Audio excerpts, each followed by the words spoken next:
Most adults believe their past is behind them. They function well, they make decisions, they manage relationships. From the outside, everything appears stable, and yet, certain patterns keep returning. The same conflicts, the same reactions, the same emotional distance appearing in different forms, with different people. What feels like coincidence is often something else. Unresolved emotions do not disappear with time, they change form. An emotion that was never fully processed doesn't stay in the past. It becomes active in the present. It begins to influence how you interpret situations, how you react, and what you expect from others, often without you realizing it.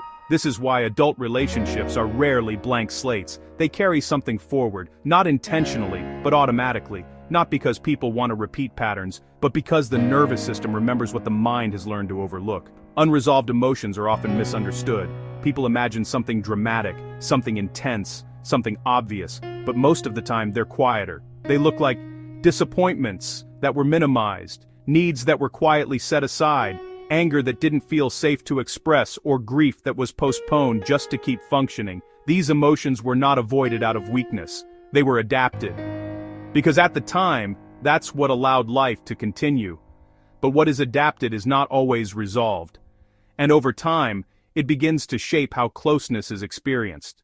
Emotions are not just feelings, they are memory systems. They store information about what felt safe, what felt risky, and what came at a cost in past relationships. So when something in the present feels similar, the emotional system responds automatically.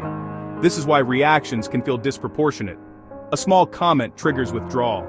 A minor disagreement feels overwhelming. Closeness feels uncomfortable, without a clear reason. Because the reaction is not only about now, it includes what was felt before. In the previous episode, we explored the cost of always being strong. This is one of the outcomes. When emotions are consistently carried alone, they are never fully processed. They remain active beneath awareness. Strength becomes containment. Containment becomes habit. Habit becomes distance. People appear composed, but internally, they are guarded. Unresolved emotions rarely appear directly. They show up as patterns. For example, withdrawal instead of sadness, irritability instead of fear, control instead of uncertainty, and detachment instead of vulnerability. From the inside, these responses feel logical, even necessary. But from the outside, they can feel confusing, because the emotion behind them was never expressed clearly.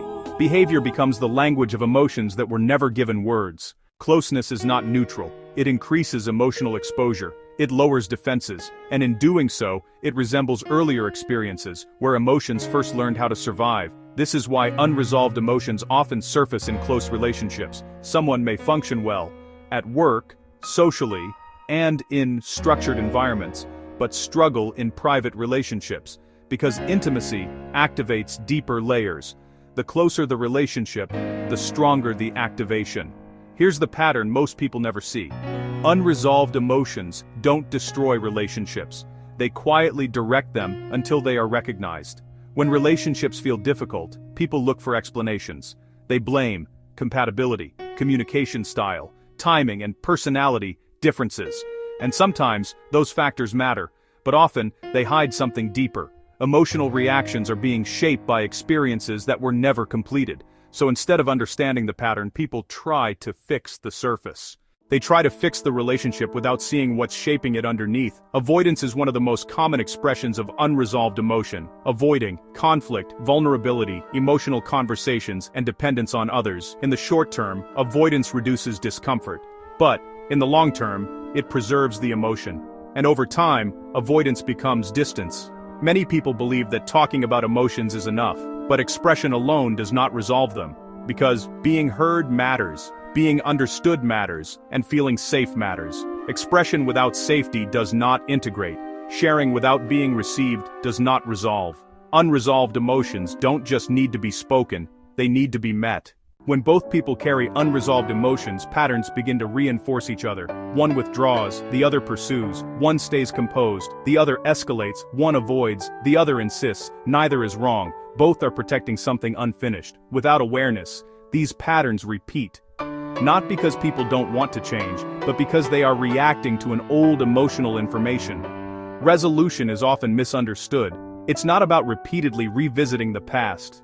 It's about recognizing when the past is active in the present. It begins with naming patterns without blame, creating safety without pressure, and allowing emotions to be felt without shutting them down. Resolution is not just understanding, it is experience completing itself. Adult relationships are expected to be rational, stable, and controlled. But unresolved emotions do not respond to logic alone. They respond to attunement, presence, and emotional safety. When this is understood, something shifts. The focus moves from fixing behavior to understanding what the behavior is protecting, and that shift creates space for change. As unresolved emotions shape individual relationships, they also influence how people interact more broadly. Social environments adapt, norms shift, emotional expression becomes regulated, not just personally, but collectively. And this leads to the next pattern: how social systems quietly changed human interaction. If this reflection resonated, take a moment before moving on. If you value long-form explorations of human behavior, consider liking this video so others can find it. Subscribe for future episodes of WELLNESSHUBNEST. And share below, where do you notice patterns repeating in your relationships?